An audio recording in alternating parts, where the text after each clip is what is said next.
गेल्या काही दिवसांपासून महिला आयोगाच्या अध्यक्षा रुपाली चाकणकरांविरोधात मवियाच्या नेत्या आक्रमक झालेल्या आहेत आणि आता टीका आणि पलटवार रश्मिका मंधाना आणि रील स्टार म्हणण्यापर्यंत गेली आहे। पाहूयात।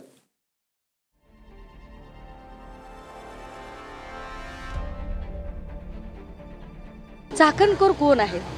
चाकणकर रश्मिका मंधाना आहेत का? कोणी काही बोलू शकतं, पण ज्यांनी बोलले ते मी घेतलंच नसेल तर त्यांना परत। सुनील तटकरेंचं मला काही गणितच कळत नाही, त्यांना त्या तिथंच पाहिजेत। असं कोणतं त्यांनी मोठं काम केलंय सुनील तटकरेंचं मला माहिती नाही। महाविकास आघाडीच्या महिला ब्रिगेडच्या टार्गेटवर पुन्हा एकदा महिला आयोगाच्या अध्यक्षा रुपाली चाकणकर आले आहेत। प्रसिद्धीसाठी टीका करतात असं चाकणकर यांनी म्हटलं होतं। त्यावरून अंधारेंनी आपण काय रश्मिका मंधाना आहात का असा बोचरा पलटवार केलाय। कोण आहेत? चाकणकर कोण आहेत? चाकणकर रश्मिका मंधाना आहेत का चाकणकर स्मृती इराणी आहेत?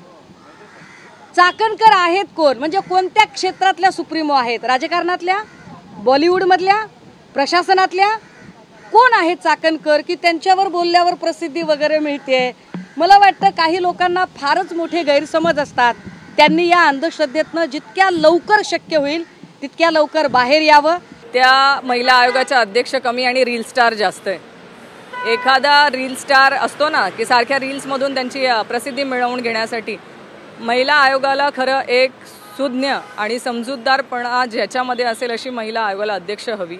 पण यांचं काय असतं, यांना जे सिक्युरिटी Y+ सिक्युरिटी मिळालेली आहे ह्याचा ह्या फक्त गाजावाजा आणि लोकांमध्ये दिखावा करण्यासाठीचा वापर करतात। कोण काय बोलतंय, मला असं वाटतं प्रत्येकाला अभिव्यक्ती स्वातंत्र्य आहे, ज्याला त्याला बोलण्याचा अधिकार आहे। कोणी काही बोलू शकतं, पण ज्यांनी बोलले ते मी घेतलंच नसेल तर त्यांना परत। इकडे काँग्रेसच्या नेत्या संगीता तिवारी यांनी राष्ट्रवादीचे प्रदेशाध्यक्ष तटकरेंना घेरलं।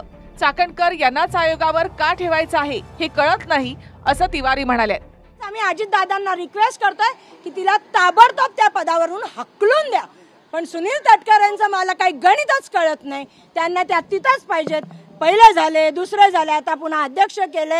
असं कोणतं त्यांनी मोठं काम केलंय सुनील तटकरेंचं मला माहिती नाही। प्रदेशाध्यक्ष म्हणून त्यांनी एक कार्यकर्ते म्हणून आमचं काम पाहिलेलं आहे। त्याचा दर महिन्याचा आढावा आम्ही देत असतो। अनेक कार्यक्रमांना आदरणीय दादा असतील, प्रांताध्यक्ष असतील, यांना आम्ही आमंत्रित केलेलं आहे। मग ही सायबर सुरक्षामध्ये असेल किंवा मेटाबरोबर टायप करत फर्स्ट टाइम सायबर गुन्हेगारी कमी करण्यासाठी त्या कार्यक्रमाला ते स्वतः उपस्थित होते। ह्युमन ट्रॅफिकिंगच्या कार्यक्रमाच्या निमित्तानं ते उपस्थित होते। त्याच्यामुळे त्यांना हे सगळं काम माहिती आहे आणि म्हणून टीकाकार केवळ प्रसिद्धीसाठी टीका करतात आहेत आणि म्हणून त्या पद्धतीची प्रदेशाध्यक्ष म्हणून एका कार्यकर्त्याच्या संदर्भातलं पाहिलेलं काम आणि आयोगाची भूमिका ही त्यांनी मांडलेली आहे। आता टीकाकार कोणत्या स्तराला गेलेत हे आपण स्वतः पाहताय। महाविकास आघाडीच्या महिला नेत्यांनी महिला आयोग आणि आयोगाच्या अध्यक्षा रुपाली चाकणकर यांच्या कार्यपद्धतीवरून राज्यपालांची भेट घेतली आणि चाकणकर यांना महिला आयोगाच्या अध्यक्षपदावरून हटवण्याची मागणी केली। महिला आयोगाने पक्षपाती काम केलेलं आहे अशा अनेक गोष्टी आम्ही राज्यपाल महोदयांच्या निदर्शनात आणून दिलेल्या आहेत। त्याचबरोबर तिथे पूर्ण वेळ जो महिला आयोगाला अध्यक्ष म्हणून वेळ देऊ शकेल अशा व्यक्तीची तिथे निवड करण्यात यावी ही देखील आम्ही मागणी केली। कारण आजच्या ज्या अध्यक्ष आहेत त्या पूर्ण वेळ देऊ शकत नाही आहेत, तेही त्यांनी मान्य केलं की ज्या अशा व्यक्तीची तिथे निवड करण्यात यावी जो अनबायज असेल। आम्ही अशा अनबायज व्यक्तीचीच तिथे निवड करण्यात यावी ही देखील आम्ही मागणी केली। मला असं वाटतं इतकं चांगल्या पद्धतीचं काम होत असताना आपण जर आयोगावरती बोललो, आयोगावरती टीका केली किंवा आपण राजीनामा घेऊन गेलो असं काहीतरी केलं तर आपली बातमी होणार आहे। या अनुषंगाने हे सगळं चालू आहे असं मला वाटतं। दररोजच्या राजीनाम्याची कारणं दररोज सूर्य उगवला की वेगवेगळे येतात, सूर्य मावळलं की कारण मावळत आहे। त्याच्यामुळे एकदा त्यांनी बसून एकत्रित व्यवस्थित चर्चा करावी की आपले कोणत्या मुद्द्यावरती। महाविकास आघाडीच्या नेत्या राज्यपालांना भेटल्या तर इथे विधान भवनामध्ये विधान परिषदेच्या उपसभापती नीलम गोरेंनी महिला आयोगासंदर्भात बैठक बोलावली। पुण्यातील वैष्णवी हगवणेच्या संशयास्पद मृत्यूवरून गोरेंनी आयोगाच्या कार्यपद्धतीवरून सवाल उपस्थित केले होते। मात्र आता चाकणकर आमच्या लाडक्या अध्यक्ष असल्याचं नीलम गोरे म्हणाले।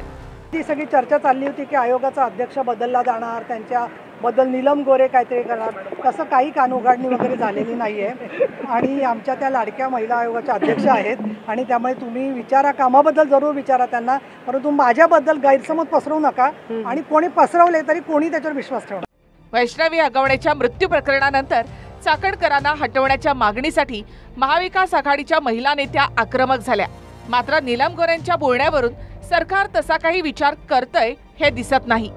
गिरीश गायकवाडसह अक्षय मंकणी, TV9 मराठी, मुंबई.